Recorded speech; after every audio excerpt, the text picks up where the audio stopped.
So let's get started talking about the Middle Ages with the context of the Middle Ages. All right, we're going to start in Northern Europe, in the forests of Northern Europe. And I want to read a quote from one of my favorite church history overview books. It's by Bruce Shelley. Shelley says, "The bristling forests of Northern Europe were inhabited by barbarian tribes who sacrificed animals and worshiped nature spirits among the trees and beside the streams. Any missionary who ventured among them with any hope of conversions had to demonstrate the superior power of the Christian spirits. The most famous incident tells of one 8th century missionary named Boniface, who marched into a shrine in Germany, the sacred forest of Thor, the god of thunder.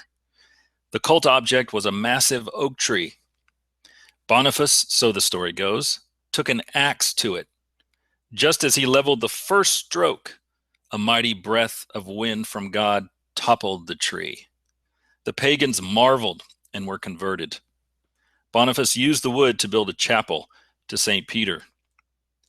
That is the stuff that made Europe Christian. The missionary monks overthrew barbarian magic by calling down superior powers. God blew and the tree fell. A miracle here and a victorious battle there, and the Germans were ready for baptism." So a lot of missionary activity in the early Middle Ages takes place in Northern Europe. People of Northern Europe were still polytheists, were worshiping gods like Thor and other beings. And again, that book that I just read out of is called Church History in Plain Language. Okay, so what were these people like living in the northern, forests of Europe? If you're a Caucasian from a Northern European lineage, these are your ancestors. What can we say about these Northern European cultures?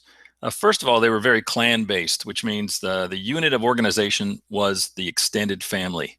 So they would live and travel in clans. And that had an effect on even their legal system. If someone committed an offense against someone else in another clan, rather than a set written code of laws that they used to find a punishment, there was usually revenge taken by the clan that was offended. And this could lead to clan wars that went on for even generations.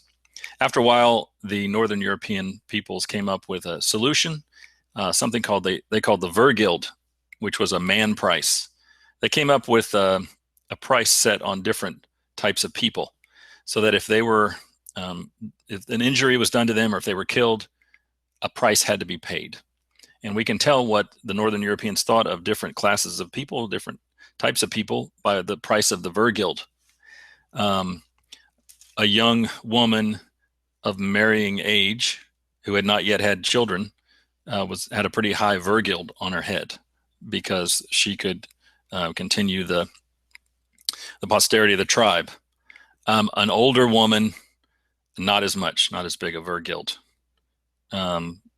because she was past childbearing age. So we can learn things about the Northern European tribes like that from the things that they've left behind.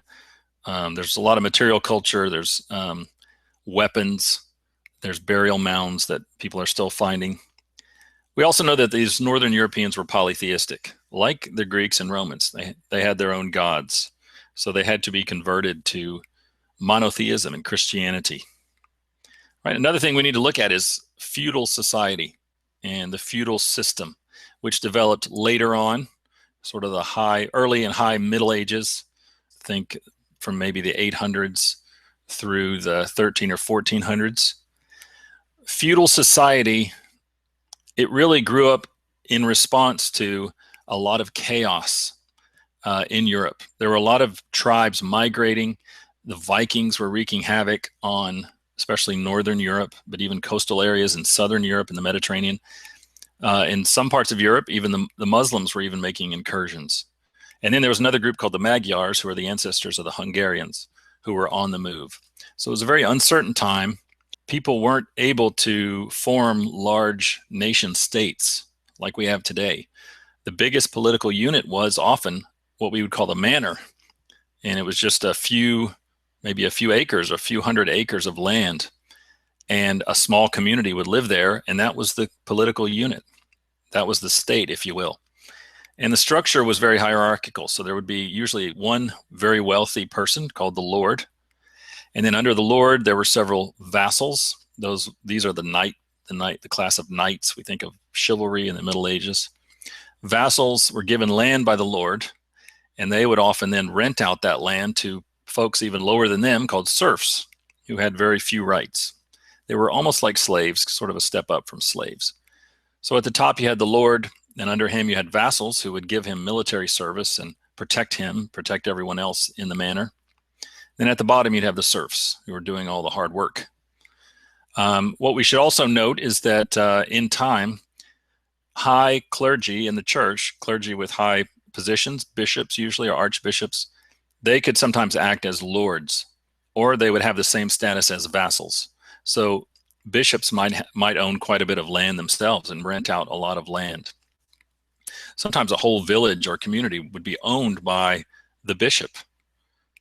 So there was a tight relationship with a lot of lords and bishops, high church officials.